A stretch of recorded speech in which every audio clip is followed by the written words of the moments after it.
Torcida Colorada, se inscreve no canal. Utilizaram os goleiros mais jovens também.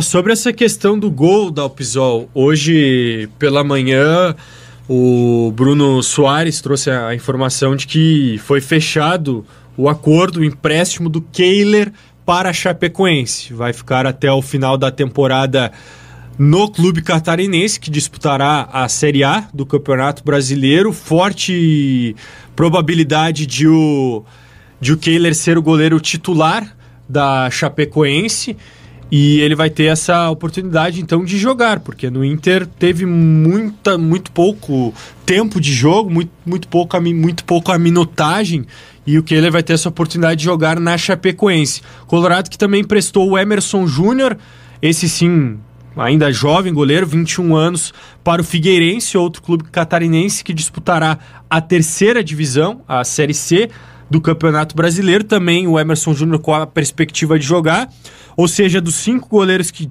tinha nessa temporada, o Inter emprestará esses dois, o Kehler e o Emerson Júnior.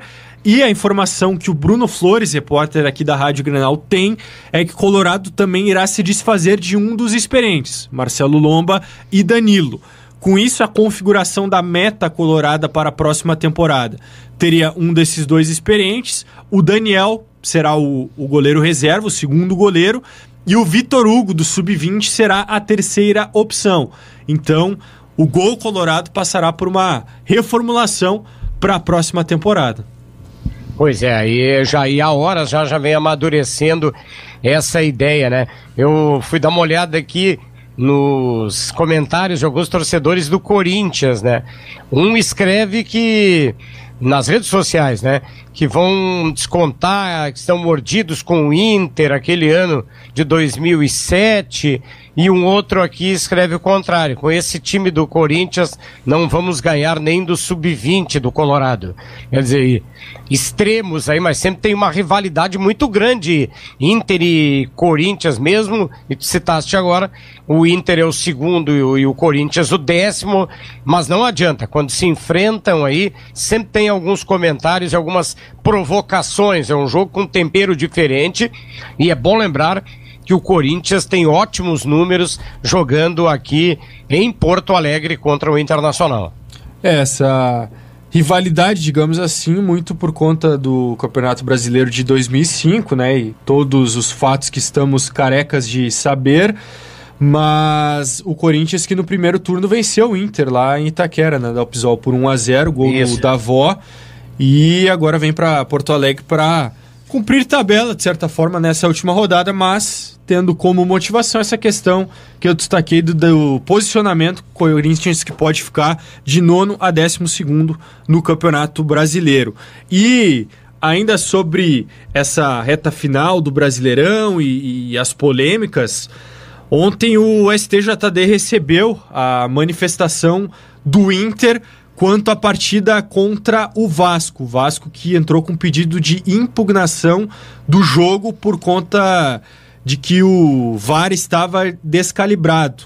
E a manifestação oficial do Inter quanto a isso, ela ratifica a legalidade da partida em todos os termos, a partir da correta aplicação das normas e do protocolo do VAR no lance do gol do Rodrigo Dourado. Essa é a manifestação do Inter. Além disso, vídeos e áudios do VAR daquela partida em São Januário foram encaminhados pela CBF, e agora o Vasco tem até amanhã para dar a sua manifestação sobre essas provas, sobre a manifestação do Inter e principalmente as provas do vídeo e do áudio do VAR daquele jogo. E aí sim, depois dessa manifestação do Vasco, que acontecerá até amanhã, o STJD vai dar o parecer definitivo quanto a esse pedido de impugnação do jogo entre Vasco e Inter pelo Campeonato Brasileiro, vencido pelo Inter por 2-0.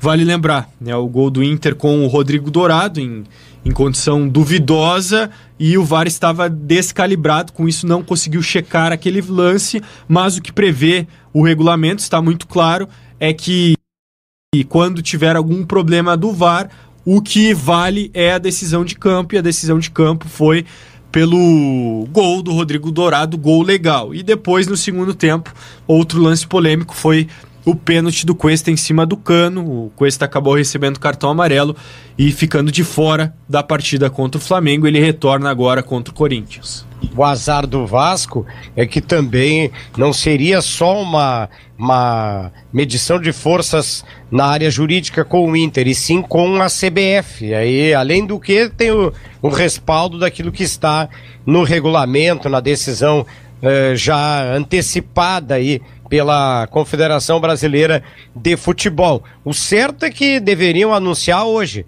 Só falta, já pensou? Aí o Inter ganha o título e resolvem fazer o novo jogo entre Vasco e Inter. Bom, aí acabaria com o futebol, né? Aí seria o maior fiasco da história interplanetária. Por isso que é bom sempre, para evitar que se pense maldades, que anunciem de forma definitiva o que tem para anunciar, enfim, mas como você falou, não, a tendência é dentro daquilo que ficou previamente estabelecido. Azar do Vasco, pobre Vasco, terá que disputar a Série B do Campeonato Brasileiro. Também não é o fim do mundo, porque os nossos dois aqui também já foram para a segunda divisão. Diga, Lucas, seria o maior fiasco da história.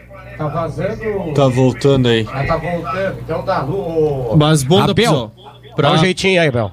Para fechar então com as informações do Inter, já se começa a especular reforços para a próxima temporada, reforços do Inter, e surgiram aí 2 nomes de jovens atletas da América do Sul.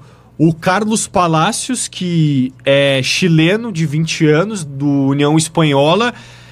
Esse jogador, de fato, interessa ao Inter. A informação foi confirmada pelo nosso repórter Bruno Flores, um jogador que, inclusive, já estreou pela seleção chilena, é o grande destaque do União Espanhola.